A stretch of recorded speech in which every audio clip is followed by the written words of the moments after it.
work.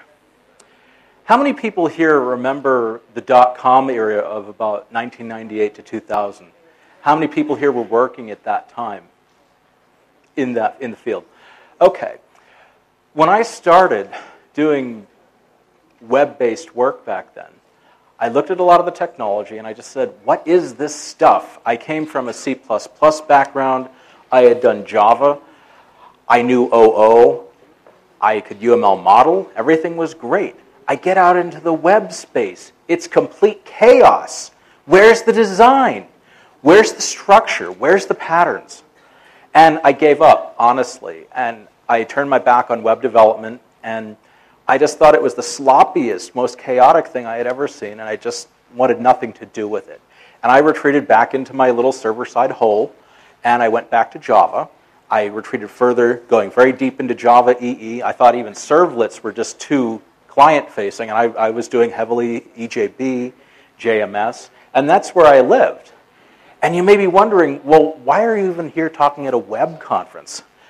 Well, I used to look at different technologies. Every couple of years, I would try to get back into web development and to see if there was really anything really compelling. And occasionally, I would touch my foot in the water. I would start looking at JavaScript.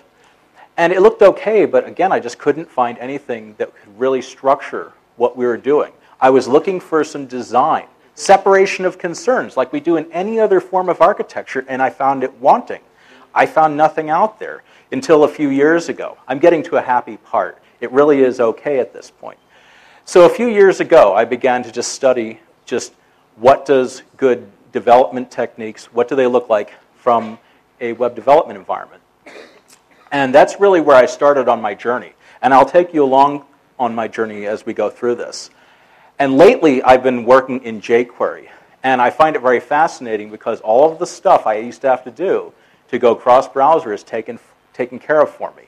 My only purpose today is just to get you guys started with jQuery and to encourage you to start using it on your project and replace some of the code that you're doing now.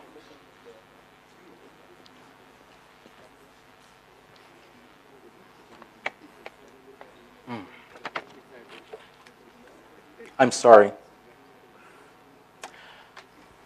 I can't seem to find my slide changer. I apologize for that.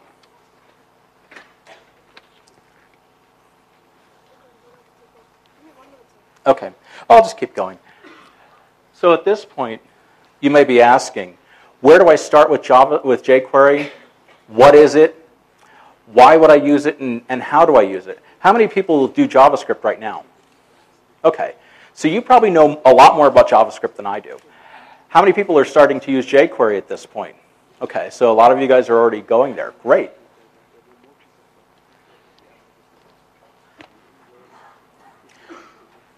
And so my point today, like I was saying, is to get you guys just at least introduce the idea of jQuery and to show you how to start using it on your projects and how to fit it into what you're doing, and also to start doing elegant design within your web pages so that really your web pages don't know much about the jQuery code that you're writing. I have it. So here's what we're covering. We're going to start out with just some basics of jQuery and JavaScript. Then we're going to start getting into AJAX, XML, and JavaScript object notation. We're going to look a little bit into jQuery UI. That is the UI portion, all the cool special effects. And then we're going to do some jQuery plugins and then wrap up.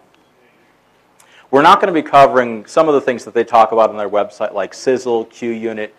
Definitely not going to do jQuery mobile. This is just a beginner's talk. We're not going to be talking about REST or even themes or JavaScript debugging today. So here's the website that I started looking at for jQuery. And here is our core ecosystem. So namely, we have the very core jQuery, just the core API is the very centerpiece of jQuery. You have jQuery UI, which does your cool special effects. jQuery mobile, which enables you to do mobile applications. You have official jQuery plugins, which you get from the website. And also, you have third-party plugins as well. There's not a lot of governance of that, so you really don't know what you're getting. But most of the time, they're pretty good. And here's the website for jQuery core.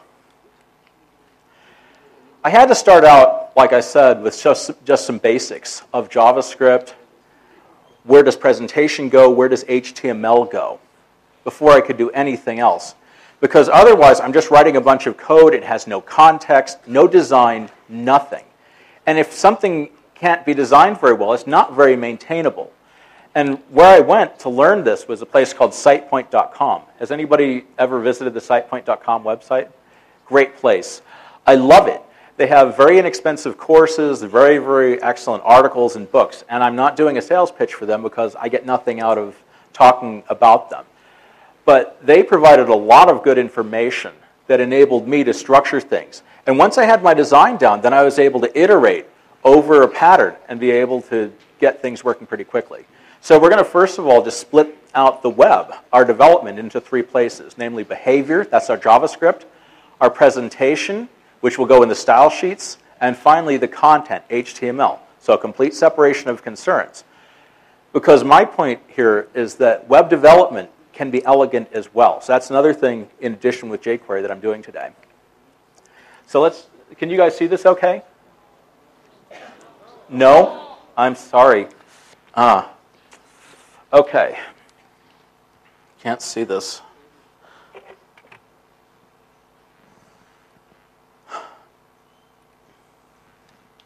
I'm going to have to get out of here and then just bring it up a bit bigger. I don't know how to do that. Hang on. Can someone help me make this bigger? I don't know how to do that.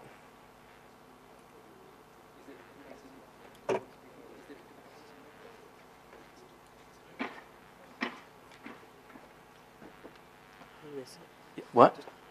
Just keep going a little, stop something. Okay. Thank you.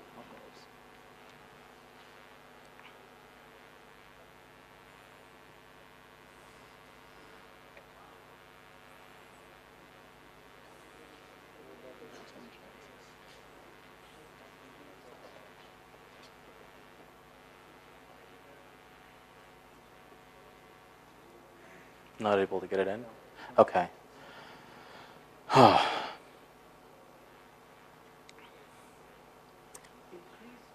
Well, I'm just going to go. Well, I'm not going to worry about it. And I apologize for you guys not being able to see this. I will just walk you through the code as best I can. Yes, please do. Okay.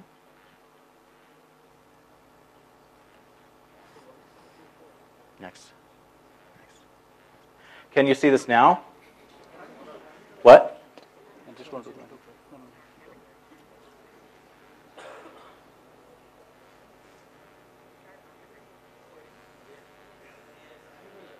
Okay, so that looks good. Okay, cool. All right, great.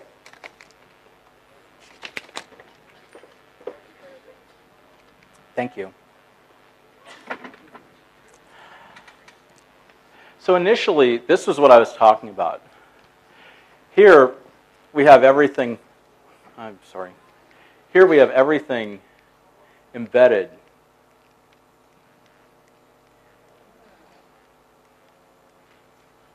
We have everything embedded within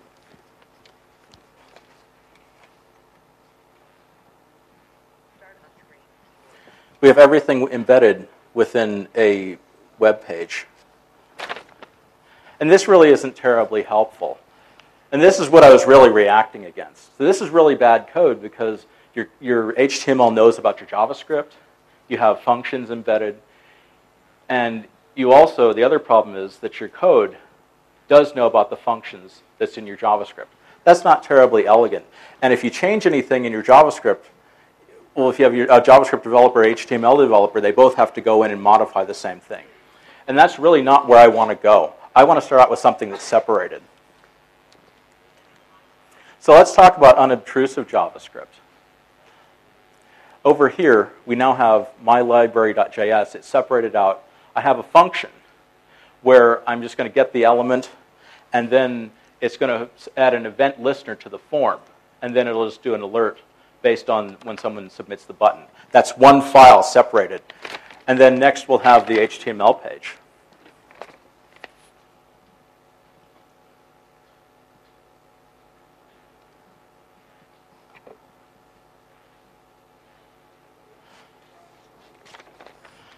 So now you can see that really it doesn't know anything about the JavaScript at all. It's separated out. And that's what we want to have.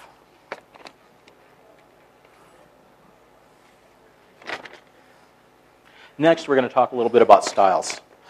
Now, again, style sheets, the style should be separated out from the HTML. So again, we have, I'm putting in a bold and an emphasis. I really dislike inline styling. So I'm inlining, that's not terribly helpful. I'm embedding, it's a little bit better, but it's still in my HTML. I want that out of there. And then finally, I'm just externalizing. So I have separate style sheets. So I have at least a way of restructuring everything. And that's where I need to be in order to write good JavaScript.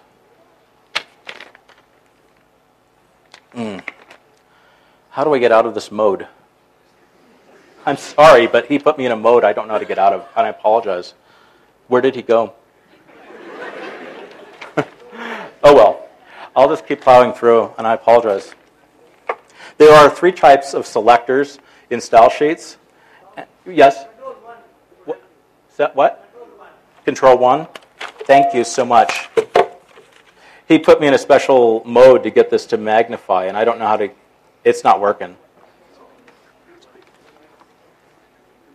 I'm sorry, I didn't understand what to do. So you can close the magnifier here. Okay. Just close it here and it goes back. Okay. Hang around. Thank you.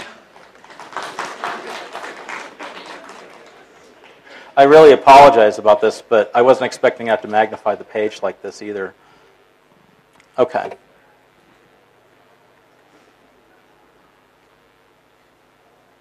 Okay, so just enough CSS. So selectors target elements for styling.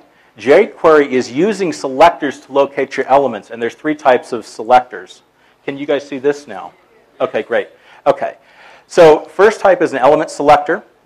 So in this case, we're saying that all paragraphs will have we're going to be in bold and italics, and that all H1s, all headers are going to be blue. Pretty simple. Next, class selectors. So anything that has the class type of I mean it will be bold and italic. IDs, that's for a unique element in your document. Again, anything that's an opening ID will be of font weight bold and color blue. So in this case, our paragraph will be in bold and blue. A couple other simple selectors. In this case, any selector, any opening, anything with ID of opening that's part of a paragraph that's in main page will be bold and blue. So we need to understand these basics in order to do the selectors for jQuery. So I'm going to go into a couple of demos, and I'll get out of this mode and I'll walk you through.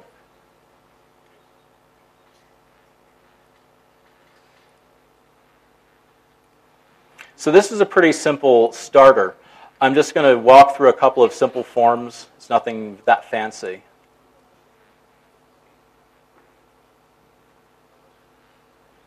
And so I have a very simple form that just says press me. It's the code we've been looking at before, and I just press it. I'm going to get my alert button. It doesn't have an action to go to. And we're going to look at the page source for a minute. Sorry, it's not showing up. And then next we're just going to go through and we're going to start looking at the rest of the code. We're going to get into jQuery, and we're going to start adding functionality to this.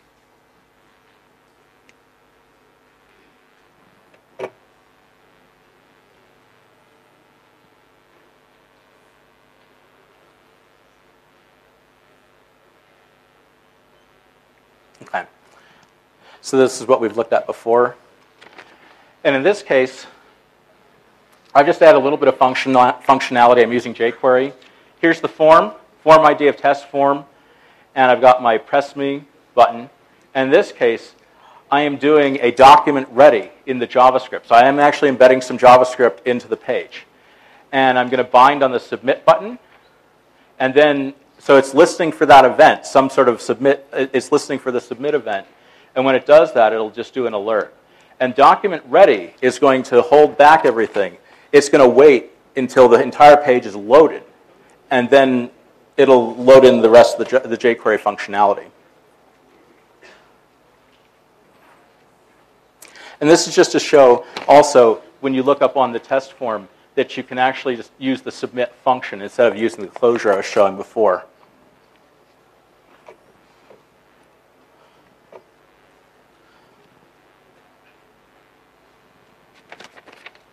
Next up, we're going to split this out. So in this case, I'm just taking all the code that we had, and I'm going to split it out to a separate JavaScript library. So I've got my submit button, I've got my form action, and I've taken all my code in JavaScript and I pushed it out to a separate JavaScript file.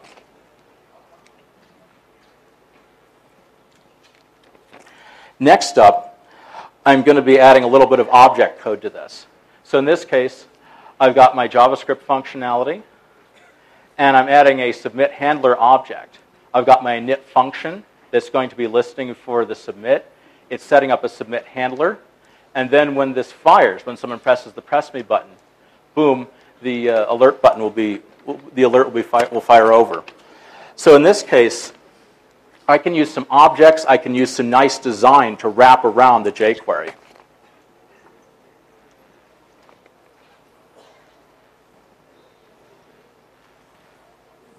So now we're going to talk about manipulating elements. So in this case, I'm going to be adding some functionality to the page. So I will be adding just a paragraph when someone clicks the press me button. And I'll just show you this outside of the presentation for a minute.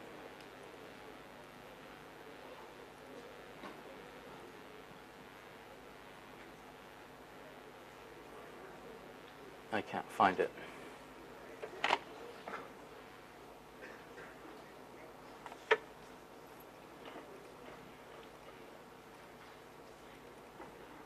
So I'm going to click on it, and then it shows up. So I'll walk you through the code a little bit.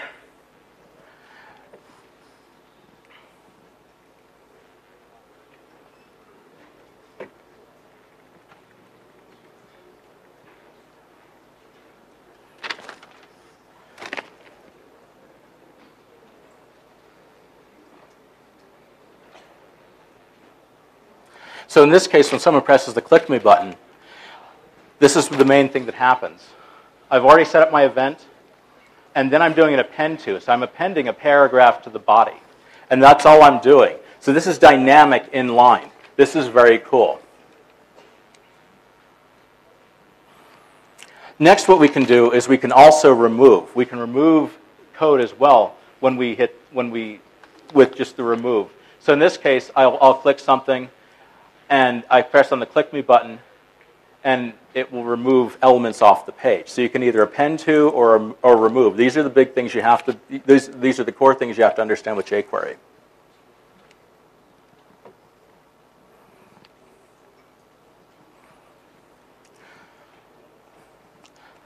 The next thing we're going to talk about is replace with. And this is where I'm going to replace something on the page with something in the handler. So in this case, I press click me, and I've replaced the button with text, with a paragraph.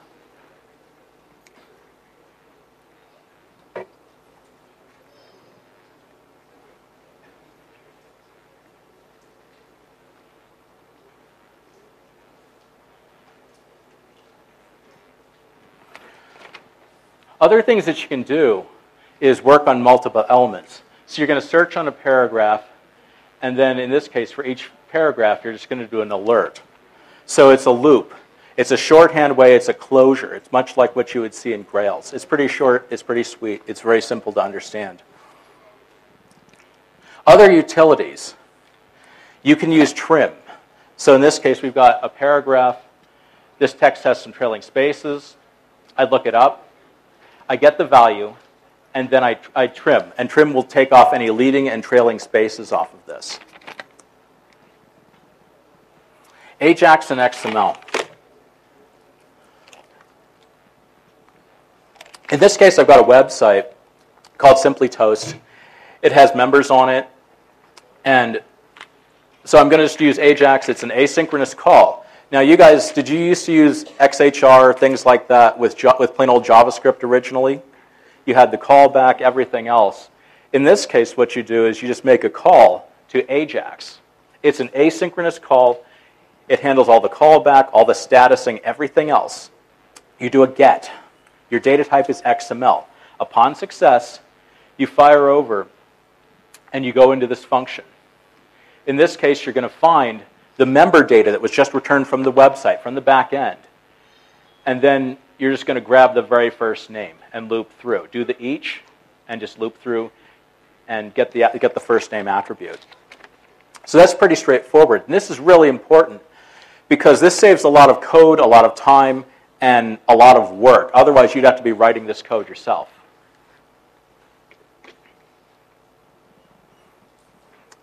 Let's take a look at JSON for just 1 minute because I want to cover that just briefly, although I'll be talking about that tomorrow.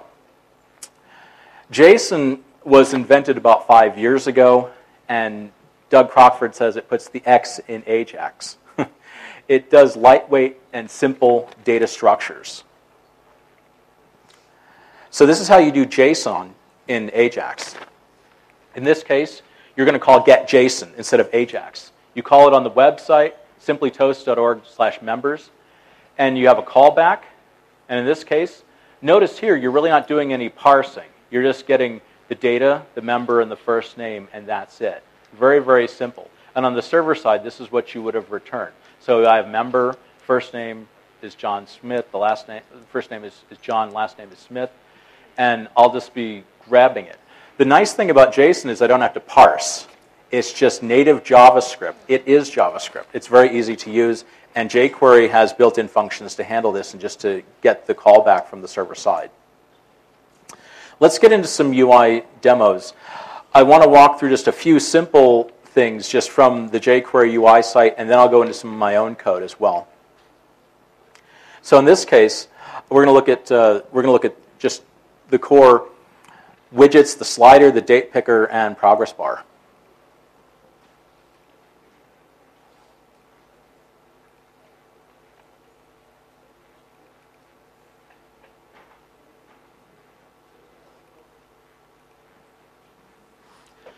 So here is a slider. I can move that around. I have my date picker. This helps you choose dates like in a website. And you can attach all these to forms. And these are very, very simple to use. And here's a progress bar. And let's just go into the code and take a look. It's very easy to implement.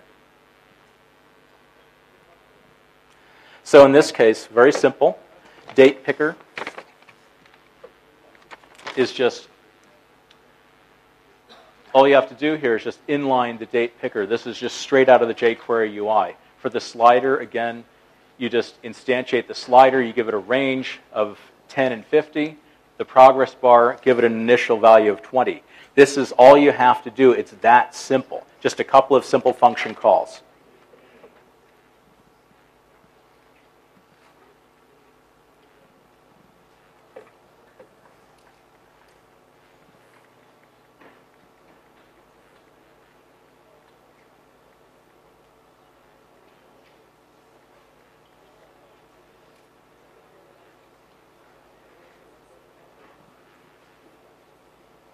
Let's take a look at a few other jQuery widgets. An accordion. Oh, I'm sorry. So there are other jQuery widgets like an accordion, tabs, dialog box, autocomplete. I'm not going to get too deep into those today, but these are the other things that you can do. So tabs are very helpful, like in structuring your web page. Dialog box, you guys know about this. Autocomplete is huge because if you have a very long, let's say if you're an auto manufacturer, you had a very long list. Let's say your part had 20 or 30 characters in it, you could type in the first 4 or 5 and automatically your pull down would show and do a query for you. It's very, very simple to use. Okay, tooltips. Very, very simple UI, and I will walk you through some examples doing this. So here is my tooltip, and here's my link, my hot piece of text that's going to have the tooltip on it. And it just comes up. It's pretty easy to use. And I'll walk you through the code.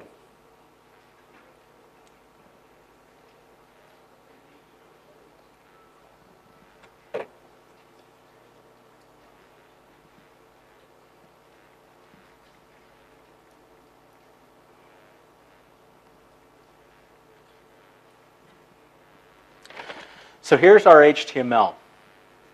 Again, we're using unobtrusive JavaScript. Here is my JavaScript file that I'm looking at. Here's my special little piece of code that I'm using, the href to the tooltip. And then so let's go into the JavaScript file itself. Very, very simple. We use the plugin that I talked about. And in this case, I'm just setting up the Q-tip, the tooltip. I just give it content, and I give it some styling. So in this case, a lot of these plugins have styling that you can add, such as your padding, your width, your color, alignment, and so forth. And that's really all you have to do. These tooltips, these plugins for jQuery are just that easy. They're very, very simple to use. jGrowl. I had to do this on my website. How many people use Growl on a Mac? Okay, a very nice UI. You get a nice textual message at the very top of your screen, usually in the upper right-hand side, an error message, a textual message. Let me walk you through some examples of that.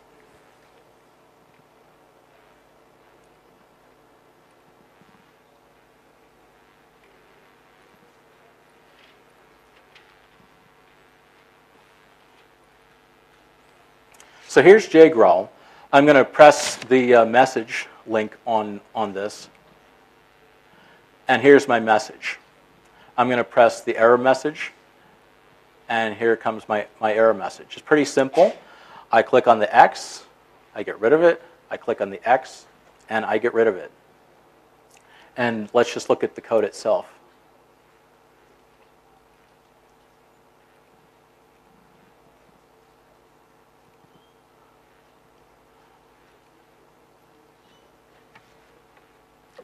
So I do my document ready. And in this case, I just call, for message, I just call my message impl function. I have that later on. And for error message, again, call message impl. And my second parameter tells whether it's an error or not. And this is the call to the plugin, just jGrowl and my message. And that's really about it. And then at the bottom is my click handler. It's the unobtrusive JavaScript. It's the object wrapping everything. It's an elegant design.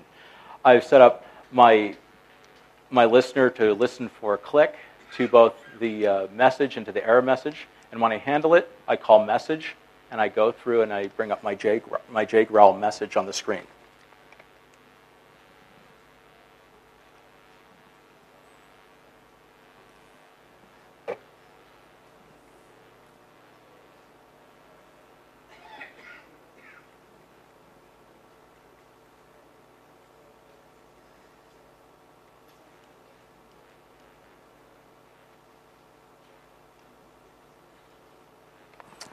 And the other thing I do is I override the CSS in my little CSS area. I override the CSS that comes with the plugin because it is cascading style sheets. So I can bend this to whatever I want it to do with the style that I want. Let's take a look at some sortable tables. I had to do this a few years ago on a website. All I had was prototype and Scriptaculous. It wasn't anything great. It was difficult to do at the time, and I'd like to just walk through just a very simple initial web page. This isn't terribly exciting the way it is. This is just raw HTML. This is 1995. Nothing too exciting. But with this plugin, I can now give it a nice fat look and feel. Something like this. So in this case,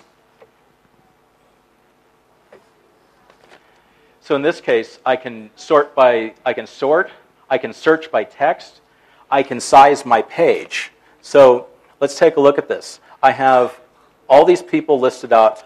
I'm alternating color. All these good things are happening for me. I have 2 pages. Let's take a look at the next. I can go forward. I can go backwards. I can also do a search. I can look for somebody, a bit of text on the page.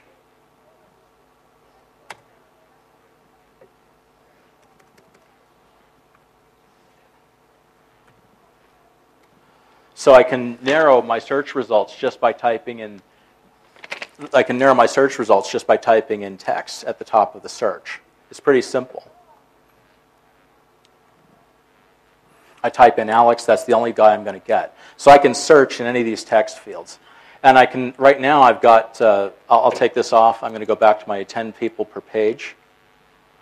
And I've got 2 pages now at this point. I can now take this, say 25 pages, 25 entries per page. And I've got everybody now. And I didn't have to write a whole lot of code to do this. This is very, very simple code.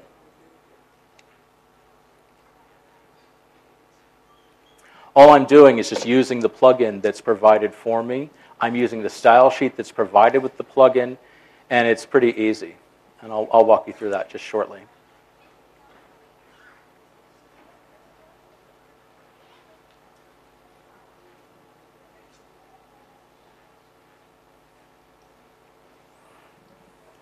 So in this case, I'm just providing the HTML.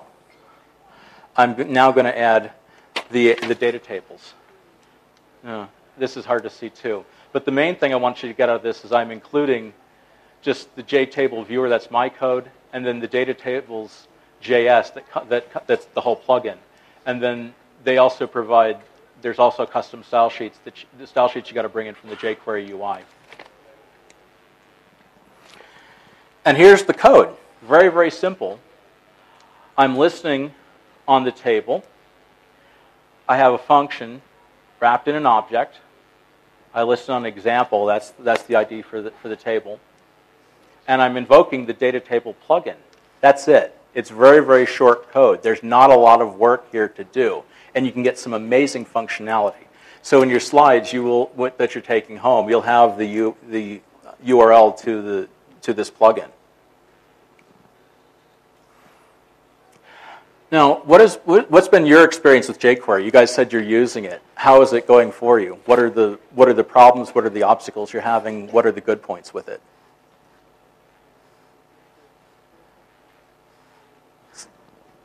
Only if we have to break the code into multiple files. Excuse me? If we break the jQuery code, like we use a custom data grid, we use custom date picker control. Yes. And we place them into separate their JS files and CSS files. Yes. It's a good thing.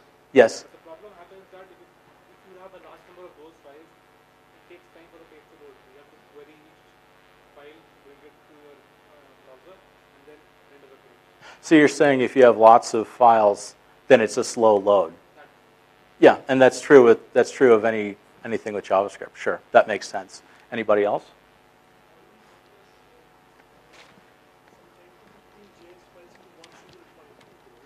How do you compress them into one single file? Well, first of all, I would keep your separate, like the things that you're downloading. If you're getting different plugins, I would probably want to keep them separate, but what you could do is you could at least have one JavaScript that includes the other JavaScript. I don't know if that really helps too much. The other thing is you want to minify everything that you can. Apart from minification, is there any way to compress all these JS files into one single file? Because there will be a lot of HTTP calls going to the server. So we would like to see only one JS call going to the server instead of having 10 HTTP calls. Okay, so the question was, is there any way to compress everything if there's many, many JavaScript files? Wow.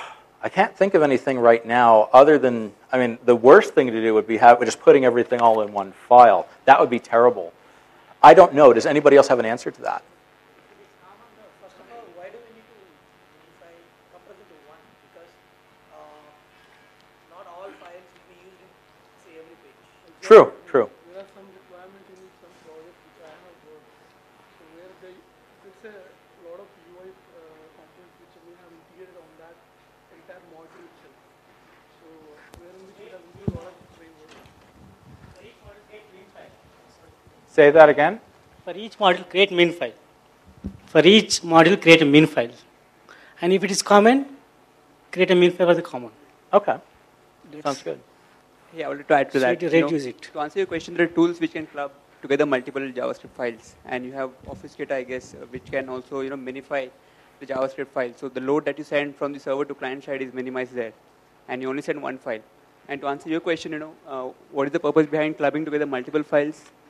My question is like, why do we need to club every JavaScript file into one file? Because not all JavaScript files, not all modules will be used on every page. Yeah, but the JavaScript file that you send across. Yeah, I would agree with that. I would agree with what you're saying It with gets that. Go ahead. separate connection. I mean, a separate connection is made to the server to get the JavaScript file. Right. So you better club together and send it across once. Okay. So the point today, I'm just starting to wrap up, is that jQuery is very easy to use. I've shown you through several different plugins, several different things that really improve your UI. And jQuery is very easy to use. It cuts down on the work that you're doing. Don't reinvent the wheel. And remember to have a separation of concerns.